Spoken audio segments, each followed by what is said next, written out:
We've got mortgage updates. We have a 3-bedroom listing in Coal Harbour. We've got Casey. Let's go.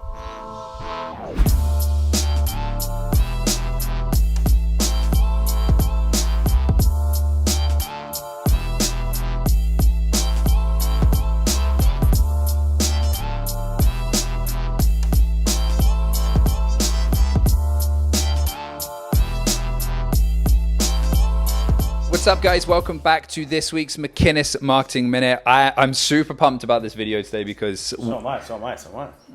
Good to know. We are in a brand new listing, 2601 1238 Melville Street. 3-bed, 2-bath. It absolutely is, and it's beautifully renovated, but we're going to give you a bit of a teaser and a bit of a look at that further on in the video. What I'm even more excited for is our first guest. Thank you. First guest. First guest, absolutely. Numero uno out there. Yes, welcome. Today we have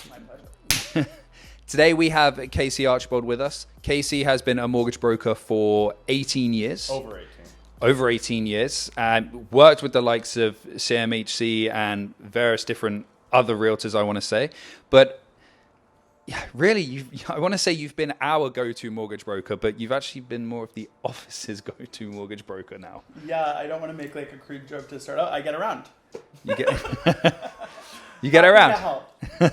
That's it. Yeah. So obviously there's been quite a few changes that have come into effect that everyone's been talking about with some new regulations. So rather than me and Jay talking about it, thank you so much for coming on, because we wanted to kind of break it down from your standpoint, what that means. And I know you've got a couple of examples for us, which is going to be awesome for the people watching. Yeah. We can kind of have a bit of a more honest conversation about what those changes really mean. Sure. Well, number one, I'll say the president of CMHC, who is really, I would say, the housing authority in Canada, because the federal government listens closely to what he has to say, Canada Mortgage and Housing.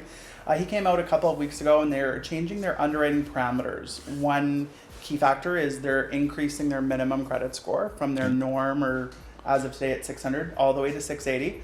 The second piece of that is they're reducing debt servicing or qualifying ratios, even more than they have a couple of years ago with the stress test that we have all heard about.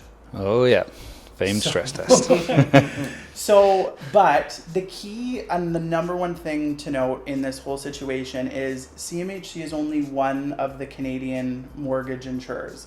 And mortgage insurance comes into place where borrowers who have less than 20% down, they go to their bank or credit union, or their mortgage is arranged by a broker, and that lender always has to go to one of the 3 mortgage insurers in Canada. Just the way that the governance is, 20% or less down, or 19.9% or less down, it's insured.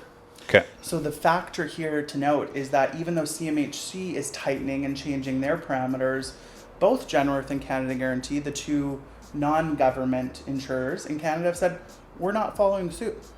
Okay. So same, pre-COVID underwriting, pre-underwriting all the way back to the last change, which was the stress test, they're holding steady. And sorry, you go. I was going to say, as to our conversations off camera, they typically do follow, but this time they haven't. It's unprecedented in my career, and I think ever, of 18 years, that they've never not immediately said, we're following suit. It's usually the day after Genworth comes out and 2 days after Canada Guarantee comes out. Okay. So would we look at that as a confidence play in the market? I would look at it as the lenders are going to have their choice with who they go to. And for strong borrowers that have great credit scores and well-established jobs and at least the minimum down payment, maybe a bit of extra savings, those are the ones that they're going to continue to offer underwriting or debt servicing qualifying flexibilities to. So I think it's great. There's always choice, and that's the part we talked about off camera, how I used to work for CMHC. Part of the reason why now I'm on this side of the business is I want to offer my customers choice. And working with a broker offers you choice because they can go to multiple different lenders, they can go to multiple different insurers, and there is choice in the market. Okay. So from what I understand, and please do correct me if I'm wrong, but the minimum credit rating being now 680 or as of July 1st? Correct. Just for CMHC though. Just for CMHC as of July 1st is now 680. Now that beforehand was the area in which you needed to be in. That sort of credit score was would originally give you more options, would give That's you a right. lot more flexibility. Yeah. Now it's the required minimum. Yeah. Just for So they're those games. capping a minimum credit score. Basically, if one or more borrowers on the application doesn't have that 680, CMHC will be an auto decline, no discussion. Wow. So now if you've got a 680 or 700 or an 800 beacon, those are credit score. Those are the clients that can say, go to their bank or come to a mortgage broker. We can place them with a lender, and then that lender is going to go to Genworth or Canada Guarantee if they think that is a good application, which they most likely are. I haven't seen any lender feedback that's saying we're exclusively going to follow CMHC. Yeah. They like options in the marketplace, and so until we have lenders coming out and saying we're not going to follow suit, but 2 weeks later that hasn't happened. Okay. And so this, if you're putting 25% down, Right. doesn't really apply to you. It does not apply to you, and debt servicing flexibilities are out there in abundance for borrowers that have more than 20% down. Jay and I worked on a file recently where the clients were outside of normal underwriting parameters, and great net worth, great credit, great down payment, net worth in other real estate, and their debt servicing ratios are not even a blink in the lender's eye because of the overall strength of their overall, I say credit encompassing all factors of the credit application. So Okay.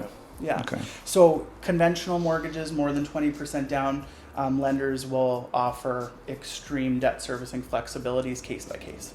Okay. Yeah. You looking at me? My turn. Yeah, go.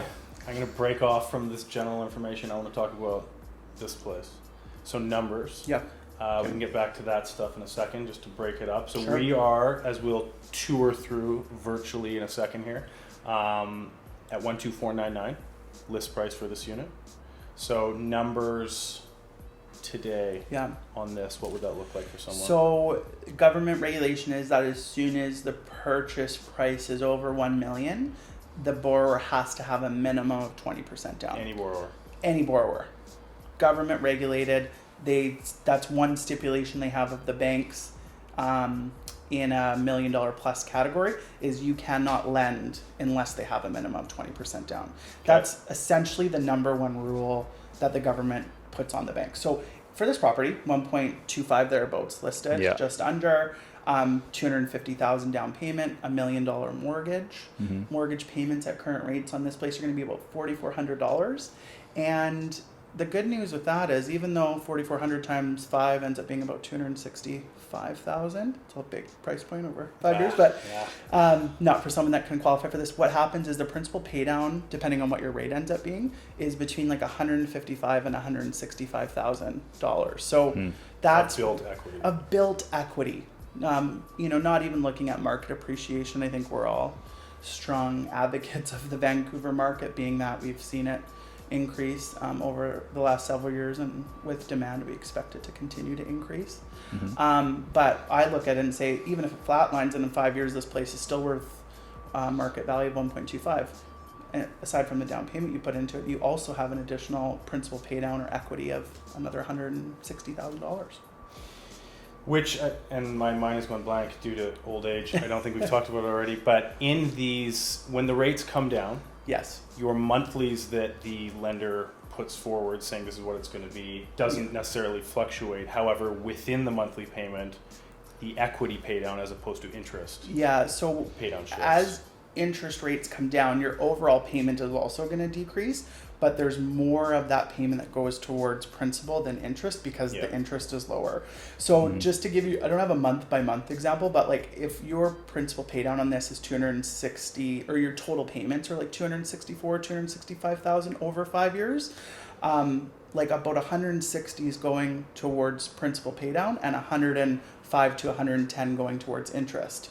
So never before in my time that I can recall has your principal part of your mortgage payment been higher than your interest part. Soon as interest rates are a bit higher, like around 3% or higher, you're actually paying more of your monthly payment, more than half of it, towards interest. It's a great time to appreciate or help your net worth grow through real estate because of where rates are at today. Definitely. Okay. That's very important, I think.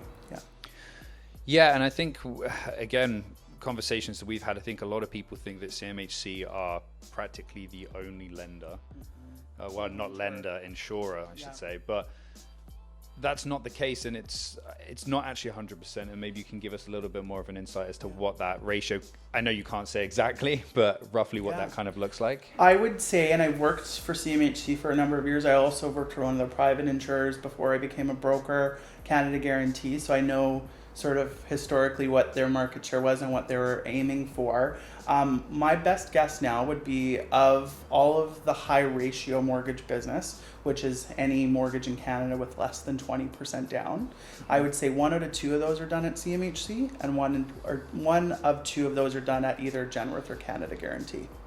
Okay. So really, and the lenders are going to have an option if they've got a client that is great from a credit perspective, great from an income perspective, great from a down payment perspective, and their GDS or qualifying ratio is slightly over CMHC's maximums, they're not going to want to lose that client either. They're going to send that application for insurance to Genworth or Canada Guarantee. Mm-hmm. And I would say about 90% of the lenders in Canada use all 3 insurers. Okay. Yeah. So there are other options. Yeah. Always options. Okay. You have something to add? I got a lot of things. No, I just think it's very important, again, as we touched on off screen, trying to keep this video as condensed as possible. People coming to you and re-clarifying their position annually as opposed to just at the end of the term, I think is a key thing that I want you to touch on.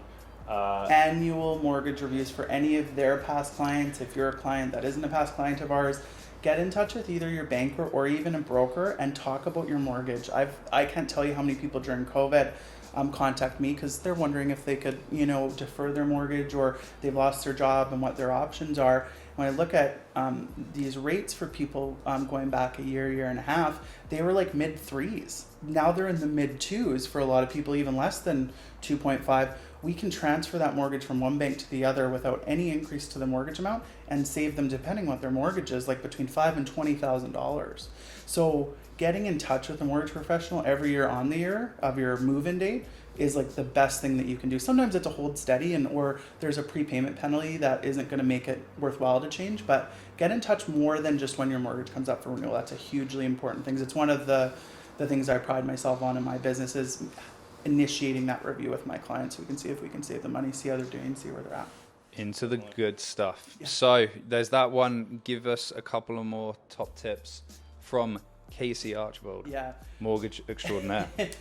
Thanks. I mean, obviously on the broker side of the business now, but I spent, about half of my time on the broker side, half of my time on the insurance side and the lending side before becoming a broker. When I was at CMHC, every single bank and credit union and finance company were my clients. So I got to see every type of mortgage from every type of lender. And I can say with total sincerity, your best advice comes from a mortgage broker. It doesn't come from a banker. And it's free. It's complimentary. You walk into a bank and they're going to say, here's our 5 to 7 to maybe on a good day, a good bank will have 10 mortgage products. You take those 5 to 10 mortgage products, go to a broker, and they can be like, here's the 150, and here's the top 3 for you, and here's why. So they compare and contrast. So I think that's in my advocacy of our industry. Always, even if you have a great relationship with your bank and banker, get at least a second opinion from a broker. Yeah. Okay. Especially when it doesn't cost you anything. Yeah. Save you a ton of money. Yeah, we're licensed under the province of BC, have a fiduciary duty to our clients, even though the banks or credit unions or finance companies pay us to bring them well-qualified borrowers and do the applications. Mm-hmm. Our number one priority is making sure the borrower or the client is looked after. Okay. Yeah. Okay, I think that wraps us up for this week. We'll clean and good to go. Can I tell you guys? Can I tell you one more example? Yes, please. One more. We have a lot of first-time buyers. And people kind of shopping between like say 500,000 and 700,000. So the principal pay down or building your net worth through equity is so key. You get into a $700,000 property, you're putting the minimum down, which now is $35,000 on a $700,000 purchase. Mm-hmm. Take that mortgage, you're paying down almost $110,000 in principal on that mortgage. So you take that $35,000 because it's the minimum down payment. And then at the end, you have $145,000 of equity in 5 years. You're built, so it's even a bit more weighted for the first-time home buyers because they're not putting a lot down, and then they're paying a lot towards principal. So the fastest way for people of Ben and my age to build wealth is to really. I'm just kidding. I had to get one in. I had to get a zinger. So see what you qualify for. I'll get you pre-approved. You can go shopping with these handsome guys, and happy to help. That's it. So thank you for joining us this week. We will be popping our details up at the end, along with Casey's as well. If you had any questions, of course, feel free to reach out. Thanks for joining us this week, guys, and we'll see you next week.